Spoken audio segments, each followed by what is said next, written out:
40 साल में वाइग्रा और शिलाजीत खाने के बाद मैं हूं एक मॉडर्नाइज्ड अंकल। पहले मेरे पास होती थी मारुति सुजुकी गाड़ियां और मैं उनसे बनता था स्टाइलिश। फिर मेरे बाल झड़ गए, उसके बाद मैंने दोबारा बाल उगवाए हैं केश कांति तेल से और एक और कौन सा था वो आदिवासी तेल से। और अब मैं स्टाइलिश निसान की गाड़ी लूंगा। मॉडर्न गाड़ियां हैं, यूरोप की ब्रांड है। और वाइग्रा खा के पर्सनैलिटी तो वापस आई ना आई हो, मेरे दिमाग के अंदर चौथ पट्टी पेलने की हरकतें वापस जरूर आ चुकी हैं। और कभी कभी अच्छी है। 7 सीटर ली है हमने जी, 7 सीटर ली है। हाँ पूनम भाभी जी, हाँ जी मैंने 7 सीटर गाड़ी ली है। और भले ही ओवरटेक करते हुए मेरे गोचे मुंह में आ जाएं और मेरी फैमिली की पूरी जान ऐसी तैसी हो जाए, पर मुझे तो अपने साथ छोटा बुग्गी इसमें घुसेड़नी है। इंस्टेड ये प्लानिंग ना करके कि भाई थोड़ा से पैसे जोड़ लो, उसके बाद मैं हूं बेसिद्ध का हुआ इंडियन, है ना। निसान पेट्रोल चलती है मेरे भाई यूएई के अंदर, ठीक है। एक तरफ ये ब्रांड इतनी बढ़िया गाड़ी बनाती है, कभी सोचा है कि क्यों इंडिया के अंदर इतनी घटिया गाड़ी उतारती है ये भाई जिस देश के लोग काइगर से खुश हो जाते हैं ना वो कुछ भी ले लेंगे। तो मेन वीडियो शुरू करते हैं भाई। 7 लोग बैठेंगे, बजट 6 लाख के आसपास है और निसान का बैच। पर असली सवाल, क्या ये सिर्फ रेनॉल्ट ट्राइबर का रीबैच है या फिर इंजीनियरिंग लेवल पर भी कुछ सीरियस काम किया गया है? आज हम निसान ग्रेवाइट को इंजीनियर की नजर से देखेंगे भाई। टीयर डाउन करेंगे प्रॉपर्ली उसकी प्लेटफॉर्म, इंजन डायनेमिक्स और चेसी बिहेवियर को, सेफ्टी स्ट्रक्चर को एनालाइज करेंगे और कॉस्ट इंजीनियरिंग को भी देखेंगे। सब कुछ A to Z डिस्कस होगा, पर उससे पहले वीडियो को जरूर सब्सक्राइब कर लेना भाई, ठीक है। ओ सॉरी, चैनल को सब्सक्राइब कर लेना भाई, फर्क ये पड़ता है, तुमने करना ही नहीं है। ग्रेवाइट का बेस है CMF A+ मॉड्यूलर प्लेटफॉर्म पे, जो रेनॉल्ट निसान अलायंस का low cost high efficiency architect है। इंजीनियरिंग इंटेंट क्या है? सब 4 मीटर टैक्सेशन बेनिफिट इंडिया के लोगों को मिलेगा। Maximum cabin volume in minimum footprint, cost optimization, पूरे पैसे बचा लेंगे भाई। इंडियंस को फर्क क्या पड़ता है, मारुति तो पैसे लेते रहते हैं ये लोग। स्ट्रक्चर लेआउट करते हैं भाई बात अभी। फ्रंट में आता है मैक पर्सन स्ट्रट सब फ्रेम माउंटेड और रियर में आता है torsion beam axle. Cost efficient होता है और स्पेस सेव होता है इससे। व्हील बेस 2636 mm का है, सेगमेंट के हिसाब से काफी लॉन्ग है और लेंथ है 3990 की। टैक्स ब्रैकेट के अंदर भाई गाड़ी आ गई है भाई, सब 4 मीटर है गाड़ी। Why this matter? Long wheel base plus short overhang, better cabin space. But torsion beam जो है लिमिटेड डायनेमिक कॉर्नर कैपेबिलिटी देती है इस गाड़ी को। इस प्लेटफॉर्म का पर्पस स्पोर्ट हैंडलिंग नहीं है, इसका पर्पस है सिर्फ स्पेस एफिशिएंसी। कॉस्ट एफिशिएंसी है इस गाड़ी में और रिपेयर अफोर्डेबिलिटी है।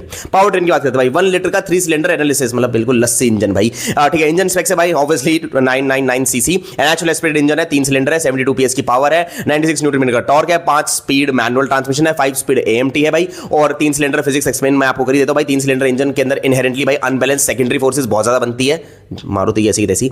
Require strong engine mounts, produce distinctive exhaust का जो नॉट है वो भी बहुत ज्यादा वियर्ड होता है, थोड़ा रैस्पी होता है। निसान के वाइब्रेशन कंट्रोल करने के लिए हाइड्रोलिक इंजन माउंट्स का यूज किया हुआ है भाई इस गाड़ी के अंदर। और ECU tuning smooth throttle response के लिए ऑप्टिमाइज करी गई है।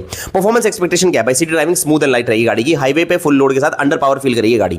Power to weight ratio fully loaded condition में वीक हो जाता है और ओवरटेक प्लानिंग बहुत जरूरी है, ऐसे मत ओवरटेक कर लेना, मर जाओगे भाइयों। Transmission analysis manual better control देगा, मोर रिलायबल है, लॉन्ग टर्म में हाईवे के लिए रिकमेंडेड कह सकते हैं चलने के लिए। बट AMT भाई कॉस्ट इफेक्टिव ऑटोमेटिक है और ये गाड़ियों के ऑटोमेटिक मैं इसलिए रिकमेंड करता हूं, इन गाड़ियों में ऑटोमेटिक नहीं लेना होता। स्लाइड शिफ्ट लैग मिलेगा, हैवी लोड पर जर्क नोटिसेबल है। AMT टॉर्क कन्वर्टर नहीं है इसमें, तो ये ऑटोमेटेड मैनुअल है, इसलिए स्मूथनेस लग्जरी कार लेवल की एक्सपेक्ट मत करके चलना भाई। सस्पेंशन एंड राइड इंजीनियरिंग की बात करते हैं भाई। फ्रंट में मैक पर्सन स्ट्रट है, रियर में टॉर्जनल बीम है। राइड कैरेक्टरिस्टिक बता देता हूं अच्छी तरीके से भाई। सॉफ्ट स्प्रिंग सेटअप है, कंफर्ट ओरिएंटेड डैम्पिंग है, बॉडी रोल बहुत ज्यादा होगा गाड़ी के अंदर, हाई सेंटर ऑफ ग्रेविटी है, 3 रोज आपको मिलने वाली है। कॉर्निंग लीन फील होगी भाई आपको। ग्राउंड क्लियरेंस अप्रॉक्स 180 मिलीमीटर का इंडियन रोड्स के लिए परफेक्ट है। ब्रेकिंग सिस्टम के अंदर डीप डाइव करते हैं। फ्रंट में मिलते हैं डिस्क, रियर में मिलते हैं ड्रम। ABS और EBD अवेलेबल है हायर वेरिएंट में, लोअर में नहीं भाई। ड्रम ब्रेक कॉस्ट एफिशिएंट होते हैं, मेंटेनेंस चीप होता है, but repeated high speed braking पर फेड रिस्क होता है भाई इनके अंदर। सेगमेंट के हिसाब से एक्सेप्टेबल कह सकते हो भाई। सेफ्टी इंजीनियरिंग पे बात करते हैं भाई। एक्सपेक्टेड सेफ्टी फीचर्स भाई, डुअल एयरबैग भाई, सिर्फ 2 एयरबैग, फैमिली तो साथ की है, खैर छोड़ो। हायर ट्रिम्स में 4 और 6 एयरबैग भी पॉसिबल है। ABS और EBD, रियर पार्किंग कैमरा मिलेगा, ISO फिक्स माउंट्स है और स्ट्रक्चर CMF A+ पर बेस्ड है, तो क्रैश रेटिंग ग्रेवाइट की इंडिपेंडेंट टेस्ट के बाद ही क्लियर होगा भाई। 3 स्टार भी मिल जाए बड़ी बात होगी। सेफ्टी कॉन्शियस बायर के लिए टॉप वेरिएंट लेना ही चाहिए भाई अगर आप सेफ्टी चाहते हो।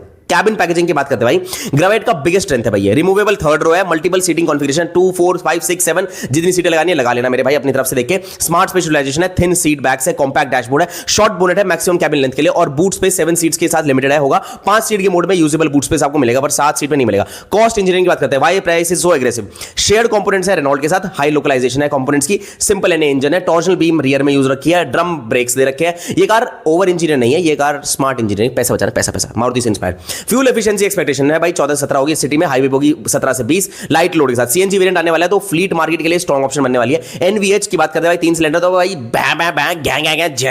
हाई RPM पे इंजन ऑडिबल होगा, हाईवे पर विंड नॉइज मॉडरेट होगी और प्रीमियम फील नहीं मिलेगा गाड़ी में बिल्कुल भी चलाने पे, बट सेगमेंट के हिसाब से ठीक ही है यार।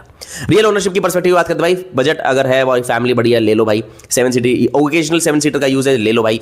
CNG बायर्स के लिए बेस्ट है भाई, टैक्सी में चला लो। सिटी हैवी यूज के लिए ठीक है। हाईवे पर फ्रीक्वेंट 7 अडल्ट ट्रिप मत कर लेना इस गाड़ी के साथ। परफॉर्मेंस लवर के लिए बिल्कुल नहीं है गाड़ी, प्रीमियम कैबिन लवर के लिए भी बिल्कुल नहीं है गाड़ी। कंपैरिजन की पोजीशन करते हुए ग्रेवाइट ठीक ठाक तरीके से कंपीट कर लेती है ट्राइबर के साथ और एंट्री लेवल एमपीवीज के साथ, बजट 5 सीटर के साथ साथ क्योंकि स्पेस एडवांटेज के साथ ही आ रही है। यूएसपी सीरीज का ये 7 सीट अंडर 6 लाख का कंफर्ट ये गाड़ी देने की कोशिश कर रही है। तो भाई निसान ग्रेवाइट एक smart cost optimize family mobility solution है। ये परफॉर्मेंस मशीन नहीं है, ये प्रैक्टिकल मशीन है और वो भी बहुत ज्यादा कॉस्ट सेविंग। बेसिकली मारुति ने स्टेरॉइड्स ले लिए हैं बजट सेव करने में, ऐसे मान लो। अगर आपको स्पेस चाहिए तो गाड़ी ले लो, मेंटेनेंस लो रखना ये गाड़ी ले लो। और अगर आप ग्रेवाइट को लेने का प्लान कर रहे हो तो भाई कमेंट करो कि कौन सा वेरिएंट आप लेने वाले की प्लान कर रहे हो और चैनल को जरूर सब्सक्राइब करना। बाकी हेटर्स मिलो यार कमेंट्स में, तुम आ नहीं रहा बहुत दिनों से, फटाफट आओ हेटर। मारुति मारुति मारुति छी छी छी छी थू थू थू ग्रैंड बेटा, थू थू थू ग्रैंड बेटा, फटाफट से आ जाओ सारे हेटर्स फटाफट से।